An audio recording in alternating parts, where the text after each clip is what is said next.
আমাদের মেইন লক্ষ্য হচ্ছে আমাদের নৌবাহিনীর বিভিন্ন কর্মকাণ্ড, আমাদের যুদ্ধজাহাজ সম্পর্কে মানুষজনকে একটা সম্যক ধারণা দেওয়া, যাতে করে তারা আমরা মানে দেশ রক্ষার্থে আমরা যে সমস্ত অ্যাক্টিভিটিস করে থাকি সেগুলো সম্পর্কে একটা আইডিয়া পেতে পারে। এছাড়া আপনারা এই বানরজা শহীদ ফরিদ জাহাজ সম্পর্কে বলতে গেলে, এই বানরজা শহীদ ফরিদ জাহাজটাকে আমরা নামকরণ করেছি বীর বিক্রম শহীদ ফরিদ উদ্দিন এর নামে। আপনারা জানেন 1971-এর মহান মুক্তিযুদ্ধে উনি হচ্ছে শহীদ শাহাদাত বরণ করেন, যিনি হচ্ছেন তৎকালীন পলাশ জাহাজে যুদ্ধরত অবস্থায় ছিলেন আমাদের নৌবিংয়ে। তো তারই প্রেক্ষাপটে, তারই স্মরণে আমরা এই জাহাজটাকে তার নামকরণ করানো হয়েছে। এই জাহাজটি আমাদের দেশীয় প্রযুক্তিতে খুলনা শিপইয়ার্ডে তৈরি করা হয়েছে 2022 সালে, এবং 2023 সাল থেকে এটি বাংলাদেশ নৌবাহিনীতে কমিশন লাভ করেছে, এবং কমিশনের পরবর্তী সময় থেকে আমরা দেশ রক্ষার বিভিন্ন কর্মকাণ্ডে এখানে সক্রিয়ভাবে অংশগ্রহণ করছি।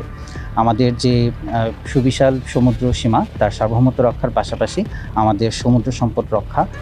টানা তৃতীয়বার অর্জন করেছে দেশের সেরা সুপার ব্র্যান্ড স্বীকৃতি বসুন্ধরা টিস্যু। এবং আমাদের যে বাণিজ্যিক যে জাহাজগুলো রয়েছে সেগুলার নিরাপত্তার নিশ্চয়তা বিধান করা, আমাদের মৎস্য সম্পদ রক্ষা এবং বিভিন্ন কর্মকাণ্ডে নৌবাহিনীর বিভিন্ন কর্মকাণ্ডে এই জাহাজ অংশগ্রহণ করে আসছে। আপনারা জানেন যে নৌবাহিনী বিভিন্ন দেশ রক্ষার বিভিন্ন কার্যে অলরেডি অংশগ্রহণ করে আছে।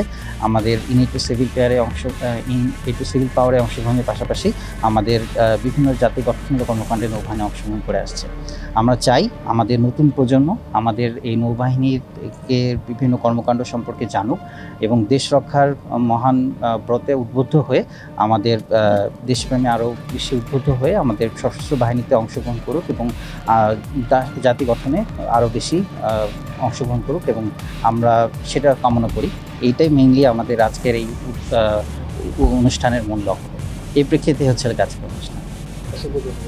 ঠিক আছে।